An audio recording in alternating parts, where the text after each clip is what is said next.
Yay. Becca, I am so glad we are doing this today and not yesterday, because yesterday was not a good day.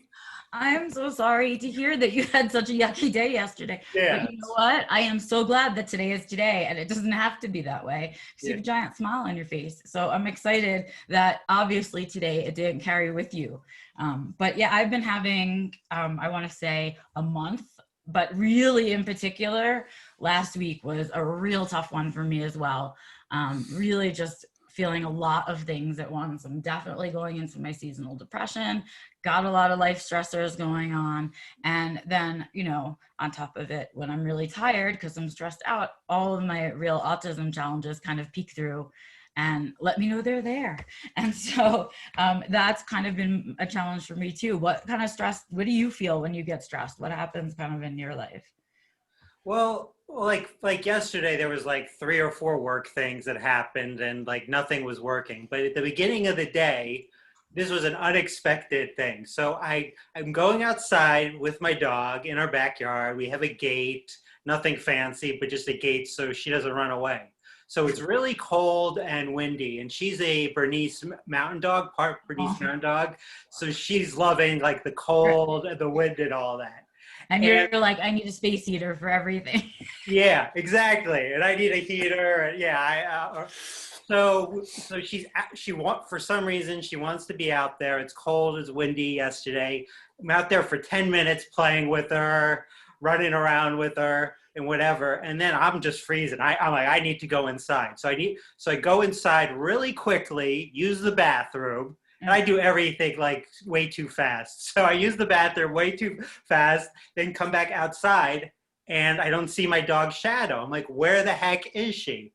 So I go around the corner and the wind had opened up my gate. Oh no. So now my like heart is like racing because I'm worried like where the heck's my dog? So I'm running in my pajama pants, mind you, outside, and I run to my front yard, and I see my dog about 3 houses down. Oh man. So then I run there together. I yell Shadow, and as soon as she sees me, she runs the other way. She must have thought, oh, freedom, finally, this tyrant dog. I could finally escape his evil ways, you know? So it took about 10 minutes, but I finally got her back into the house, and then it was like, so that was it for the day. That was it for the day. You know, even like the smallest stress the rest of the day kind of like, I went through the roof. So very good story though. I have a full visual of you pajama pants running down your street after you're done. All of your neighbors watching you. That is what I imagine is happening. So I'm really excited for that story, but I am so glad that that's yesterday's story and not today's story, because that really stinks. It is. It's like if you wake up, and people say you woke up on the wrong side of the bed or whatever, but if you wake up and your day starts like that, you're like, you know what, hands in the air, whatever's happening today, I have no control over it. So, well, that's interesting. That's really, it's such a crazy kind of life when things happen to you that way. But I'm kind of excited that we're talking about stress because it's the holidays and it's that time of year for all of us. So if you're listening, at least know that when you wake up tomorrow, if you're having a day like Doug had yesterday, when you wake up tomorrow, you'll be laughing about it. So try to remember that as you walk through today. But yeah, I am really excited about our guest today. We have one of my favorite people right now with us today. And Bill, do you go by Bill or William? Which do you prefer? Oh, just Bill. Yeah. I call him Bill all the time, and then I realize I don't know professionally or whatever how you go out in public with your name. So Bill and I have sort of followed each other for quite some time on the interwebs, and he's a really amazing, fun, exciting person, much more so than me. He's much more talented than I will ever be. But I'm excited to bring his version of fun in with our version of fun because he's a great person. So a little bit about Bill, if you don't know him, right? I have his bio here, but I don't read them word for word. I don't like that. So of course, Bill knew for most of his life probably that he was different. And before Asperger's had hit the books, he had already kind of come to terms with his difference. And he went into the Navy seeking some kind of solace. And then eventually, because when you hear his voice, you will understand that his gentle, voluminous voice and his voluminous knowledge of music trivia, and of course his sense of humor, which I happen to love, got him a job in radio, which turned into a 35-year career for him. So that's kind of what Bill did with his life. And then eventually in his 40s, he kind of delved into the autism community and sought a diagnosis. And thus we have in front of us Bill, who now co-hosts a podcast called Amplify the Good, which is geared toward encouraging everyone to cultivate their own personal renaissance within the COVID pandemic. So welcome, Bill. Welcome to Thank you so much. I'm so excited to be here. And you've had such great guests for the first 3 goes of Info Dump. I can't believe I'm here. I almost have to pinch myself, Well, you are exactly the kind of energy that I think Doug and I are looking for to have on the show. Someone who's honest, but also funny and fun and positive energy. And that's sort of what we're looking to spread with all of the fun stuff that we talk about. So I'm excited. Well, it's kind of you to say so, Becca. Thank you. Thank you so much. And I've been so super pleased to have enrolled in your course study with self-defined living. And at this juncture in my life, it's proven to be just real beneficial. And, it's been a great group. So that's been a fun ride too. It is. It's been a really good journey, and I'm enjoying our little group, and I can't wait for it to start to grow on itself as more people take the course. So thank you for being part of that first group, because it was really, I don't think there'll ever be another little close-knit group of us like that ever again. They will only be my firsts. So I'm excited for that. All right. But yeah, I'm excited for you to share with us your special interests, because of course that's why we're doing Info Dump, is sort of to share the things that charge us up and give us joy, and share that joy with other people, right? Well, hey, for sure. Of course, one of my special interests that led to that 35 plus year career was radio. And I kind of got started with that as a little kid, wondering how these voices were coming out of this little magic box playing my favorite songs. And I was so intrigued by that, especially, how sometimes we have trouble sleeping at night, even when we're kids. I'd turn on the radio and listen to the things coming out of the magic box. And I started noticing patterns to it. Like, this song was really popular and it would come up more often than this other song that was kind of old and all of that. And, it really kind of demonstrated to me certain ways that radio programs were put together. And I thought it was pretty neat that this person could anonymously kind of convey information, crack jokes and all that fun stuff, and connect with people on the phone and play little games and contests and all of that as a career. This person that you had no idea what they look like had their voice coming out of this box. And I thought, wow, that's really cool. And I'd kind of like to do that. And another passion that I've always had is playing with food, cooking and doing that too. So I've really kind of had 2 careers. One led into the other.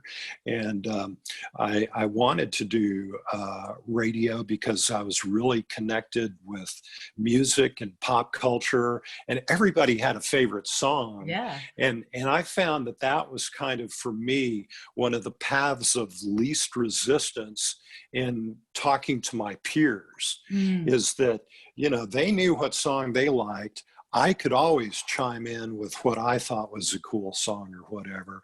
And it gave me a sense of connection that sports and other things could never give me, because, I had a little trouble breaking the ice with the other kids on the block. And I was always picked last for the team at the baseball game and, things like that. And, I was kind of a small kid, and I don't know, I must have had a growth spurt or something, but couldn't really shoot hoops too well and things like that. So the world of music and the world of pop culture kind of gave me an avenue of connection with other people. And so I tried to acquire as much knowledge about that sort of stuff as I could. And, for some reason, being able to read, whatever Hit Parader or Cream magazine or Rolling Stone or whatever was out there, I was able to glean all that information and keep it up here and share it with other people. Mm-hmm. So there was some touch tone of communication with folks. And that kind of worked for me for a little bit, along with kind of a bizarre, quirky sense of humor. I was able to eventually parlay that into a career, which I was really super lucky to do. But that was after a lot of working in food service. Got a job working at the Dairy Queen and, making tacos and putting together dilly bars and ice cream scoops and all that stuff. But I always worked in the actual preparation part of it. I didn't work the cash register. I was never up front. Mm-hmm. But I always much more enjoyed playing with the food than I did playing with people. Yeah, of course. But, playing with food was also an avenue by which I could connect with other people though. Mm-hmm. And after that, I got a gig at a tennis club, and I took every shift there that I could as a prep cook and dishwasher and all that sort of stuff. And I was just, 16 years old or so, but it was kind of cloistered back in the kitchen. Right. And, doing that. But the person that I worked with was this really interesting woman who kind of let me run amok and create things that weren't on the menu and fool around with stuff a little bit and say, hey, why don't we try this? Why don't we make coffee, caffeinated smoothies with a raw egg in it or something? But doesn't sound good. But it was great for a tennis club because these people wanted the energy to get out there on the court and play. Right. And so this all transpired over the course of a summer. And then I came back home. My parents had sent me away to live with a sister in Houston, and that's where I worked at the Dairy Queen and worked at the tennis club. And when I got back home, things were really beginning to fall apart for me. I had not been going to school at all. I really, since 8th grade, had not attended high school regularly. I was playing hooky, hanging out with a bunch of partiers and stuff like that weren't interested in an academic career, and neither was I. And I thought I had found romance, and that crashed and burned. So I talked my folks into signing me into the Navy, and what happened there is it was right after the Vietnam War, and they were having trouble finding enough people to sign up. It was an all-volunteer service because they had done away with the draft. Mm-hmm. And so they were letting people like me that didn't have a high school education even join up back in those days. And that's not the case today. It's not like that at all. But I did really super, super well on their testing, and I scored high enough to pretty much pick out what kind of job I wanted, and food service was it. And I ended up on an oil tanker cruising the Mediterranean, the North Atlantic, and the Caribbean, and cooking for people and getting better and better at it because it really was a special interest for me. I really enjoyed doing that. And I got so much gratification by bringing joy to other people by cooking well for them. And if you don't cook good on a ship, I think they make you walk the plank, you know, and have to Probably, go, yeah. yeah, you know, probably get You thrown don't sleep overboard or something. ever because you have to keep your Yeah, eyes you open know. all the time. That's for sure. Yeah. Right? I mean, what I think Plus, is really interesting is that when you talk about both of your special interests, not only did both yeah, of them kind of slide you into careers and stuff, but in a very subtle way, what you talk about is that they were also topics for social conversation for you. So because they they were. were areas of comfort and interest, right, you could have those conversations with people who also found those things interesting. And what that always reminds me of is that as autistic people, we are really just interested in what we're interested in, or the main topic, right? We're not interested in all the little sidebars and the side conversations. And so we always kind of, our approach to other people is to bring a topic with us, like to the table. Like, here's what I want to talk to you about. That's why I'm running into you today, is because I sought you out to talk about X, right? We're very Yeah. kind of directive in that way. And so these topics, our special interest, create a kind of a bridge in our, Yeah. in otherwise a blind place for us, which is in the social area, right? Because you stay in our special interest and we are comfortable there. And so we're comfortable, we kind of, we know our knowledge and we're comfortable in it. For me, I had very similar experiences, especially within the animal world, where my love for animals became a career for a little bit, right? For a while, I was a vet tech and I really loved doing that. And I worked in animal shelters and I loved doing that. But the topic of animals has always been something that has been my like dinner table conversation go-to, because everybody loves animals, right? Or they really hate them, but they have a very strong opinion about them one way or another. And then that was a topic that I could bridge with people. And now as an adult, I still use it. You know, I go walking with Walter and I know if I have Walter, I've committed myself to a walk where I'm talking to people.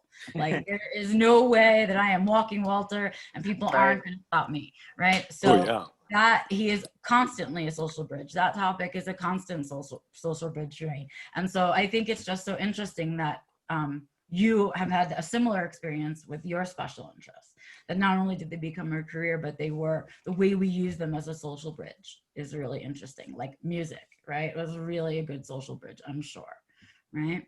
That is absolutely true. It's the avenue by which I've been able to make certain connections that I definitely otherwise would, you know, live a life in uncomfortable silence, you know.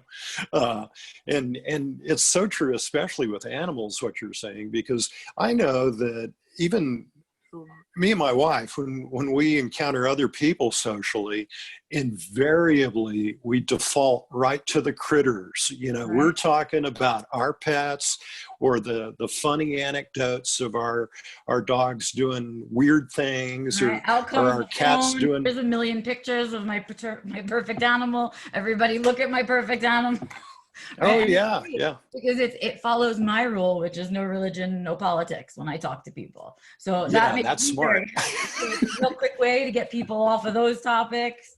So for you guys to use animals in any social occasion, they will work everywhere. Yeah, because everybody's got experiences with them, whether they've had a pet or not. You know, there's at least something going on there. And I think that animals are our saving grace in more ways than we will ever know. You know, it's a neat thing. But yeah, the cooking thing really helped me a lot, because it gave me a way to express myself and make that connection, as you say. And to this day, it continues to do that, but it also provides, you know, refuge, because here we are, it's November, we've got Thanksgiving coming up, and I've had, you know, people always say, oh yeah, you do the turkey because you know, you cook turkey for a bunch of people on a ship, you know, and all the trimmings and all that stuff. So I've had to do a lot of Thanksgiving dinners.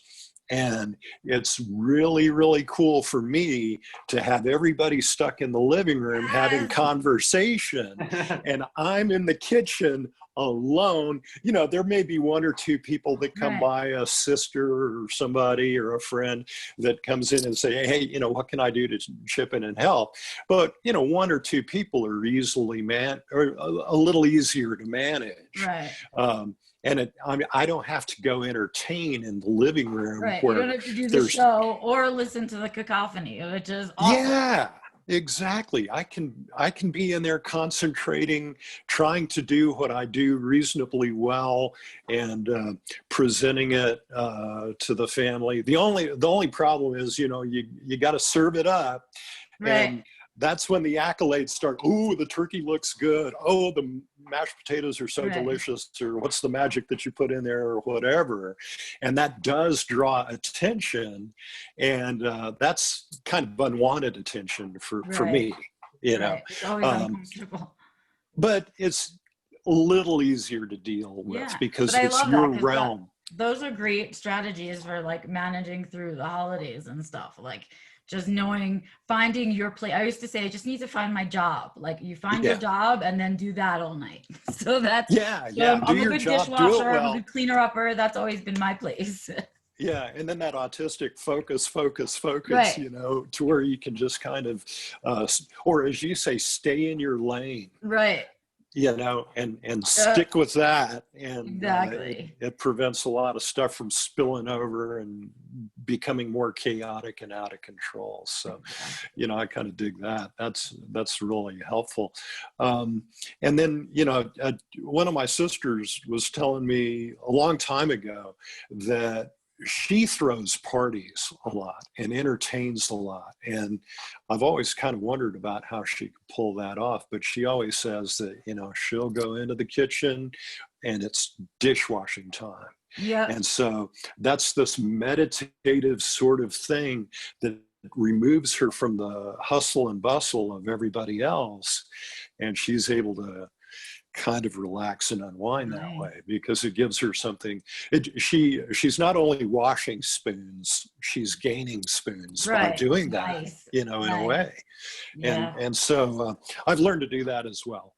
And that's kind of helpful. But, you know, as far as radio thing goes, I was really, really super lucky, and I got out of the Navy eventually. I dabbled a little on the ship because they had a shipboard entertainment system that included being able to play songs and crack goofy jokes and stuff. But it was basically just an intercom system on the ship, and anybody who turned it on did so by choice, you know, and it was available in all the compartments on the ship. But it was kind of neat. It kind of gave me a chance to jump in there and try that radio thing. It was no pathway to success or anything, though. But when I got out, I had actually cooked for the, I got better and better at it. I cooked for the captain. And then we got a new captain who didn't like me very much, and he left his shoes on the drain board in the ship and told me, he came back later in the afternoon and he said, "You haven't shined my shoes." And I said, "Well, I don't even shine my own shoes. You know, I'm here to cook." And so the next thing, I was cooking for the night shift for the crew.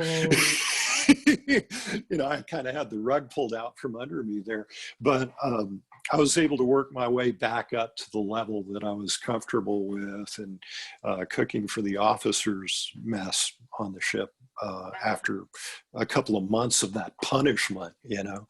But when I went to get out of the Navy, the captain said, "Well, what do you plan to do? You know, what do you think you're going to do after this? Because you're going to be utterly lost without the structure of the Navy. You know, you're not going to be able to be a success out there in the real world." And I said, I want to get into radio. You know, I'd love to be in the radio, you know, working, you know, as a person playing music and all that. And he says, "You're never going to make it. That's never going to happen." So boom, that right there gave me, that galvanized my whole resolve to get out there and kick ass, you know, Right. as much as I could. Yeah. And so I got out of the Navy, and anything that was associated with radio, I tried to get my foot in the door. And so I read the news for blind people through Ooh. this sub channel. And so I worked for the Lighthouse for the Blind radio reading service as a volunteer, doing it for free, but doing every single shift I could do. Mhm. And then we had a station at college, and by now I got my GED, and because I was a Navy vet, I was able to enroll in the university here.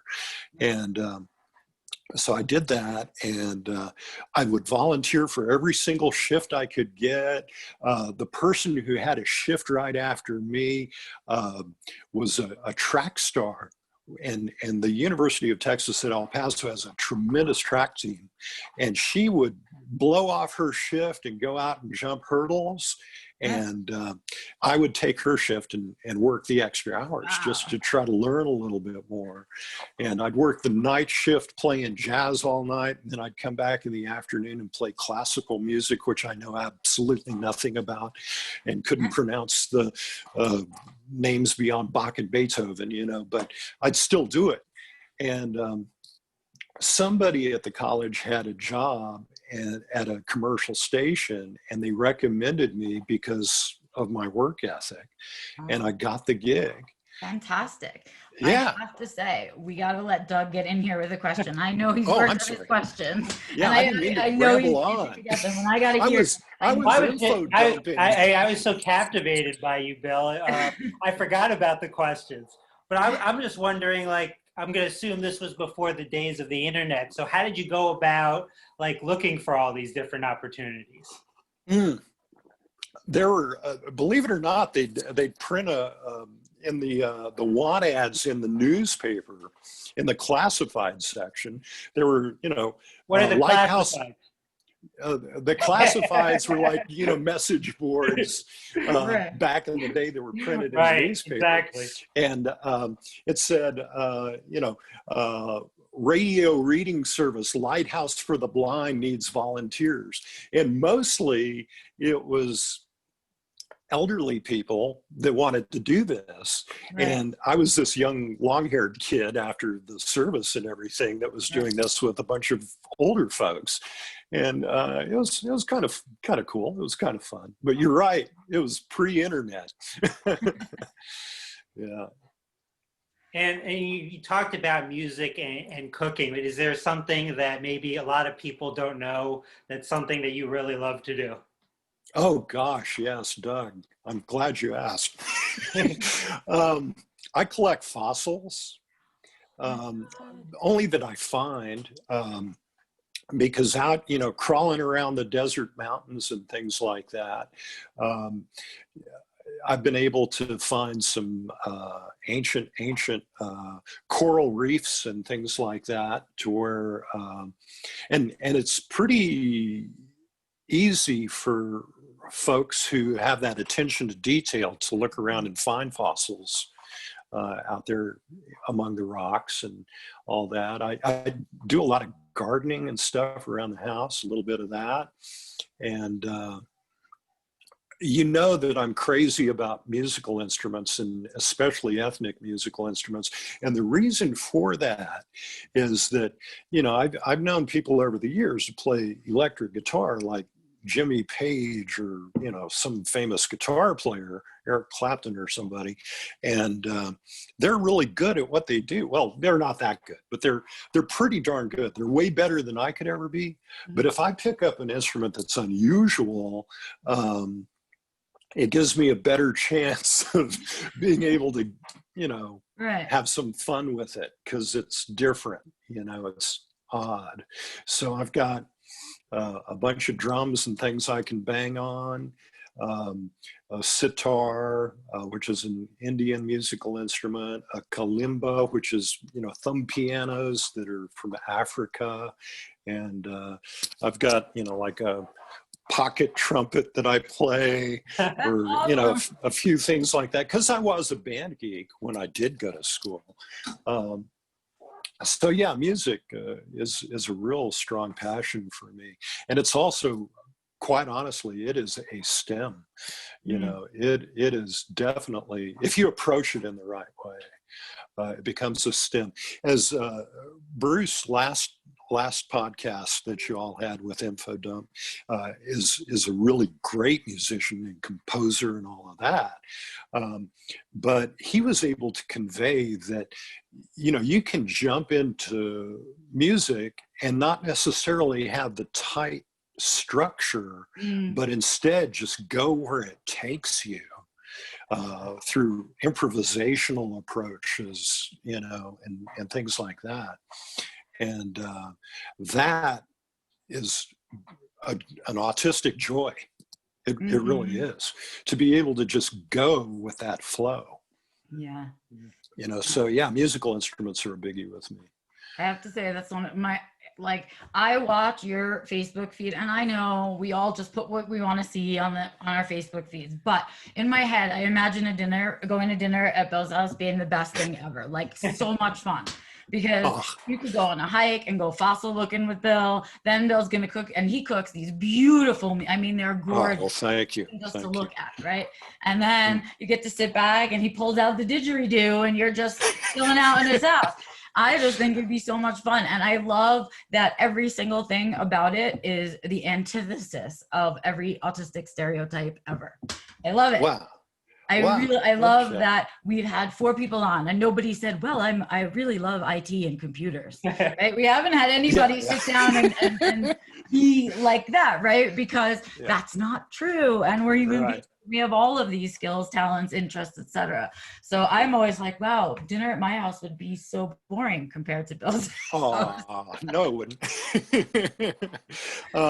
I did go through a train phase, Oh, good. Oh, thank God. Otherwise, you wouldn't be real autistic. Yeah, I couldn't join the club, Right. without that. But what was the train phase?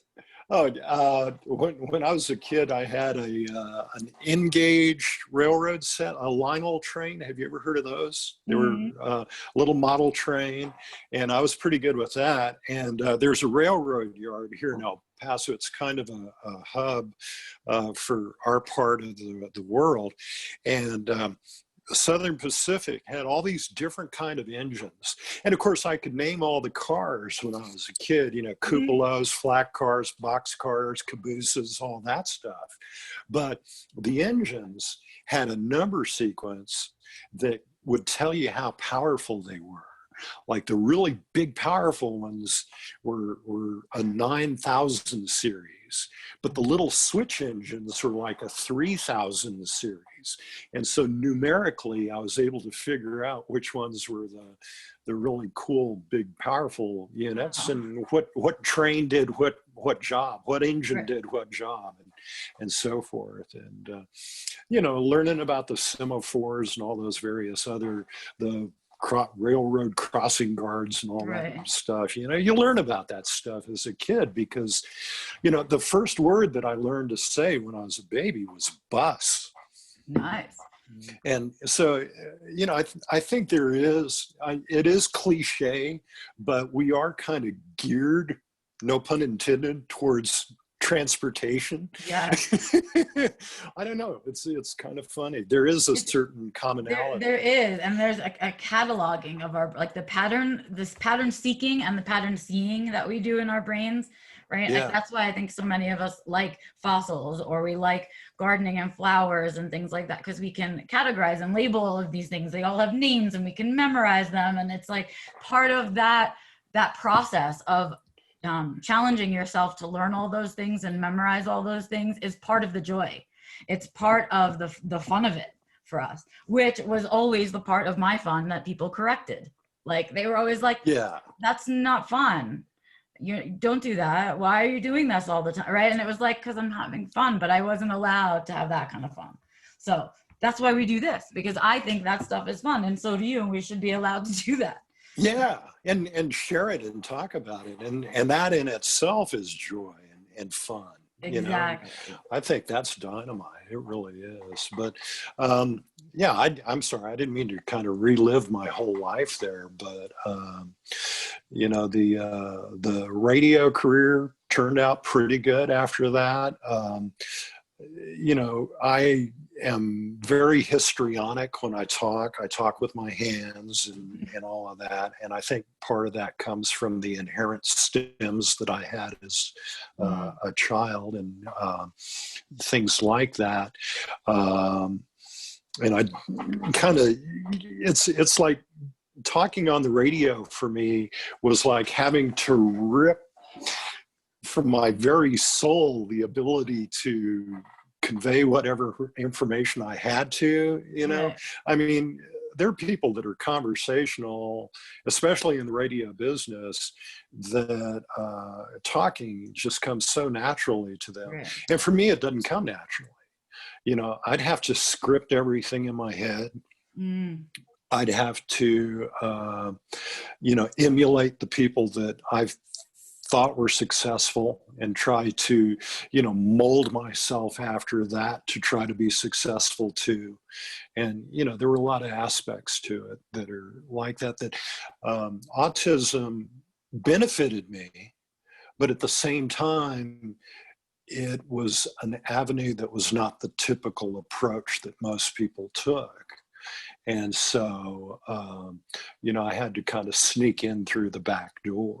Right. I think a lot of us do that though, right? Yeah. I mean, I think about it and it's that area for you, that career choice, that subject matter was like perfect for you. But everything that is perfect for us always has some little challenge that comes along with it, right? And so here's this perfect career for you, except for this one talking bit piece, right? And that and those are the parts where we have to mask through it, or we need to use other coping skills, or we do a lot of our bad habits and things and mimic people and things like that. But what I think is important to note is that it still was a really good career choice for you, despite this one thing. So I think our black and white brains as autistics would we think if it's a perfect job, literally it must be perfect in every way, shape, form. There can be nothing wrong with it, right? And that's not true. We can find those perfect careers and those perfect places, and the small anomalies about it that are not right, we can either change or adjust, or we can choose to figure out how to challenge ourselves and work around it.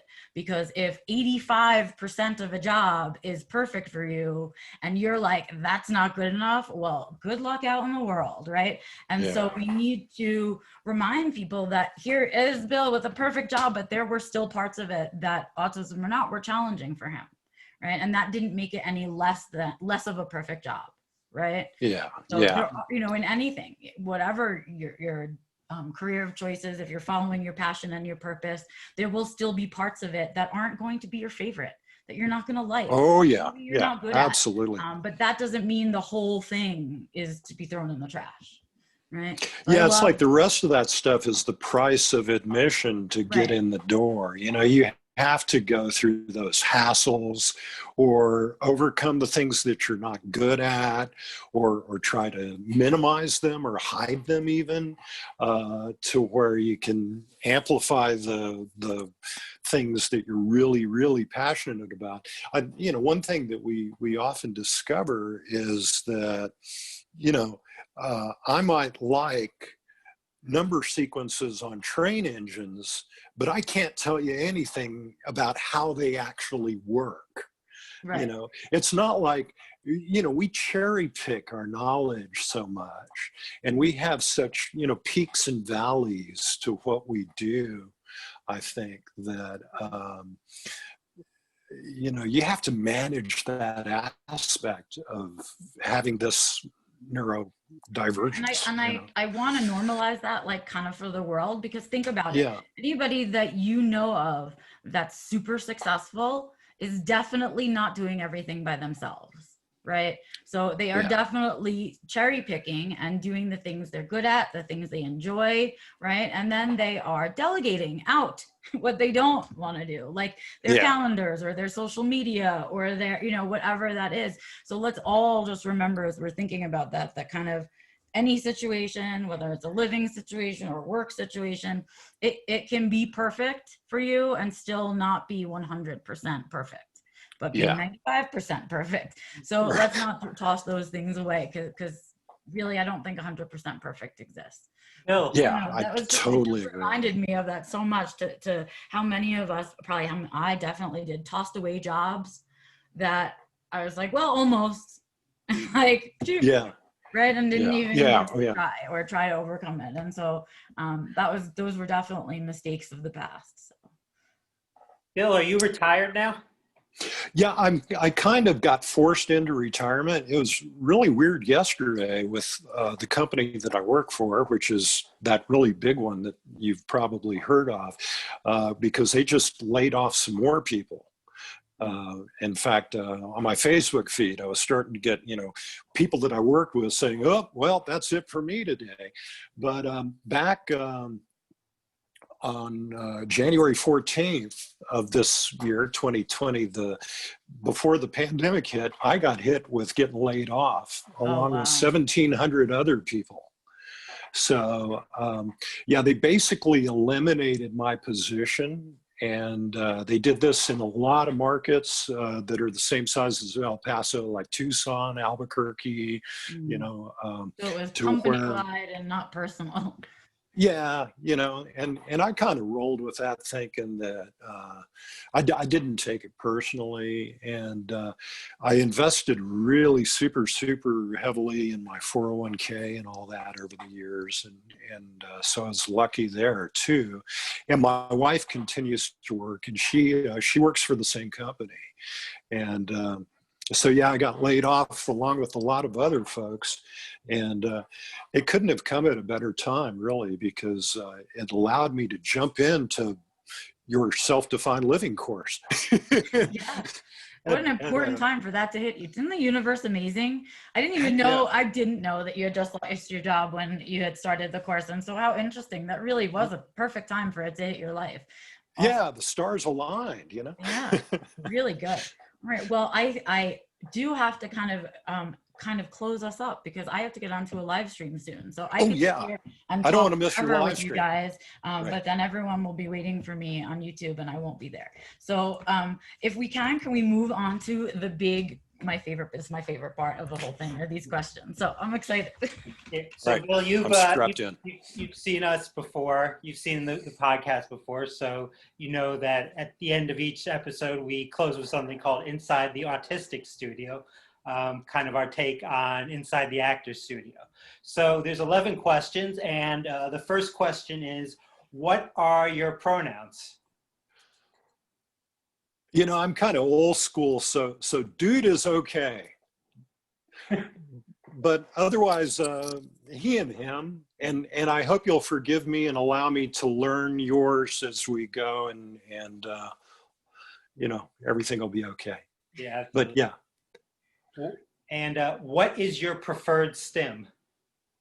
I think I had an inherent flapping thing, when I was a kid, for sure. I mean, but now musical instruments. I've got one of these hand drum things that I use.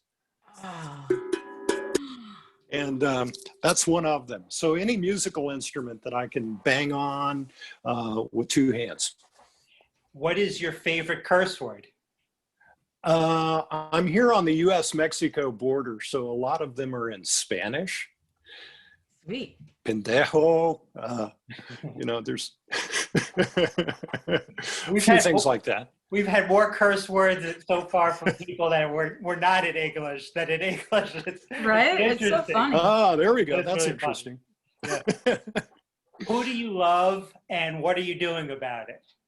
I love my spousal unit, Flo. I'm very fortunate to have her in my life. And what do I do about it? I try to make her happy. Happy wife, happy life. That's what my therapist says. And so I try to cook something for her every day and make her happy. You may be neurotypical if. Boy, that's a tough one. If you think you have all the answers, but they're not necessarily the best answers. Nice. And you may be autistic if you get where I'm coming from and what makes me tick, I guess. What's something you want to learn or be better at? How to be a better listener. Good one. What autistic social media accounts should people be paying attention to? Oh gosh, there's so many out there. I started off with, John Elder Robison, Noah Britton's kind of fun. There's many others. Christo Holmans is putting a lot of stuff out there, but yours, Becca, you and Doug, I mean, you've got great stuff. Nathan Seelove, and here lately, Michelle Bowman is really putting out a lot of important information, and she's balancing it with fun and comedic stuff, which, gosh, I think that is so enriching to find that on social media. Yes, absolutely. What's one thing in your routine you couldn't possibly live without? Walking, I think. Yeah, walking, because I can get out and look around and appreciate the world, and it gives me that kind of binary movement, everything else. So get out in nature, Dog, cat, or must I choose? Well, I've become a must I choose over the years, but I started as a cat person, and they both become very important to me. And the last question, what does autistic joy mean to you? Autistic joy to me is being able to make the connection with other autistic people and learn more from them and share things, the things they share. I may not have much to share, but it's fun. It gives you that sense of community, and there's joy in that. But there's so much joy that can be derived if you find those passions to follow. All right. Well, that's about it for us. Thank you guys so much for joining us again. Bill, thank you so much for being here. So much fun. I'm excited to share this episode. I can't wait to put it up. I hope everybody enjoys it. Bill, is there any place that people can find you if they're looking for you? They want to be in touch? Just on the dreaded book of faces, I'm there as Bill Clifton Tole. Also at my partner's website, Karen Barry Powell, who I podcast with Amplify the Good. And my podcast is available on most of the usual platforms with Amplify the Good. Yay. Well, thank you so much for joining us. Doug, we did it again. We did. We got another one in the can. Yeah, it was a great one. Thank you both so much. Know who's coming too. I appreciate it. More fun to come. I'm excited, you guys. All right. Thank you for joining us. Have a good one. We'll see you on the next episode.